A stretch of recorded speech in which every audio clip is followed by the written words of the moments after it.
बिस्मिल्लाहिर्रहमानिर्रहीम। अस्सलाम वालेकुम जी। तो क्या हाल है आप सबके? ठीक ठाक हैं? शुक्र अल्हम्दुलिल्लाह, मैं भी ठीक हूँ। तो मैं आज ये मैंगो का जूस बनाने लगी हूँ, शेक नहीं जूस बनाने लगी हूँ। तो इस तरह भी आप बना सकते हैं अगर आपके पास दूध नहीं है या आपको दूध अच्छा नहीं लगता। कुछ लोग होते हैं जिनको दूध वाला ना नहीं ठीक लगता, पीने से बहुत जलपन हो जाता है, तो वो इस तरह का पानी का बना कर भी पी सकते हैं।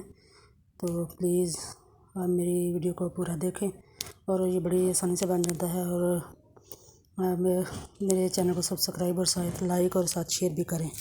Thank you. तो ये देखिए, ये आधा किलो मैंने मैंगो लिए और ये मैंने जग में पानी ले लिया।